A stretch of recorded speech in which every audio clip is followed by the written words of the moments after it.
Cette vidéo est basée sur les observations de pilotes de vols internationaux actuellement en opération. Pour cet exemple, 1 heure égale 1 seconde. Nous savons que la Terre fait un tour complet en 24 heures, que sa circonférence est de 40 075 km, qu'il y a 12 heures de lumière avec un soleil au zénith à midi. Prenons un vol entre Los Angeles et Tokyo. L'aller vers l'ouest, le retour vers l'est. La distance d'un trajet est de 8804,32 km. Les temps de vol sur un axe est-ouest sont toujours identiques à l'aller comme au retour. Ceci n'est possible que si la Terre est stationnaire et que le Soleil lui tourne autour. Je rappelle donc 1 seconde égale 1 heure. L'animation présente donc une rotation complète en 24 secondes. Si un avion quitte Los Angeles à midi, heure de départ habituelle, il sera à Tokyo Narita à peu près 10 heures plus tard, 16 heures, heure locale. Tout le vol se fera de jour.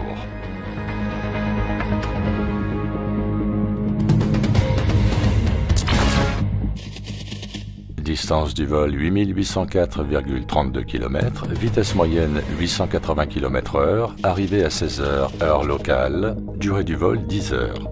Les vols retour de Tokyo Narita à Los Angeles partent en général dans l'après-midi vers 16 heures. Vous arriverez à Los Angeles le lendemain matin à 8 heures. La nuit tombera très vite après le décollage. Distance de vol 8804,32 km, vitesse moyenne 880 km/h, arrivée 8 heures heure locale, durée du vol 10 heures. Rappelez-vous que les temps de vol sur un axe est-ouest sont toujours identiques à l'aller comme au retour. Cela n'est possible que si la Terre est stationnaire. Si la Terre tourne vers l'est, la durée de vol vers le Japon serait-elle de 10 heures? L'avion volerait à reculons? Et si la Terre tourne vers l'est, voyons ce que donne le vol retour du Japon vers les US.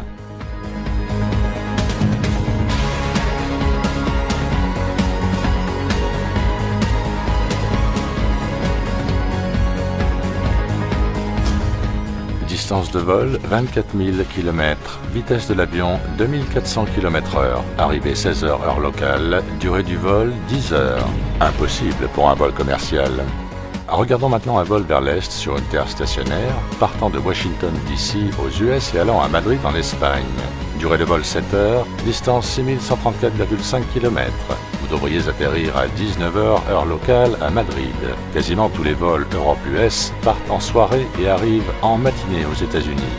Le vol retour part vers midi à la mi-journée et arrive à Washington DC à 14 heures heure locale. Les distances et les temps de vol fonctionnent très bien sur une terre stationnaire. Si la Terre tournait, le vol retour ferait 2500 km et prendrait 3 heures.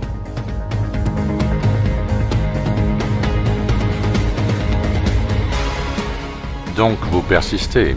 La Terre tourne vers l'est. Ok, 2 avions, l'un partant vers l'est, l'autre partant vers l'ouest. Donc si l'atmosphère se déplace avec la Terre, ce qui veut dire que les nuages se déplacent eux-mêmes à 460 mètres secondes, et pourtant leurs particules d'eau restent en place. L'avion qui va vers l'est ira plus loin que l'avion qui va vers l'ouest. On nous dit que l'atmosphère et ses nuages se déplacent avec la Terre et que ceci n'affecte pas la distance parcourue par les avions. Jamais.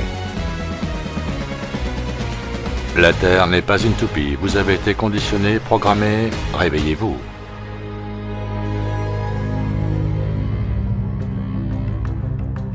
Considérons maintenant le plongeon de l'Australien Felix Baumgartner dans le vide dans le cadre du projet Red Bull Stratos. Il établit un record du monde de chute libre le 14 octobre 2012 à Roswell, New Mexico, USA. L'ascension au ballon de Baumgartner prit à peu près 3 heures pour atteindre 39 km dans la stratosphère au-dessus du Nouveau-Mexique. À l'équateur, la Terre tourne à une vitesse de 460 mètres secondes, soit 1674 km/h. Félix aurait dû atterrir 4000 km à l'ouest. Où a-t-il atterri?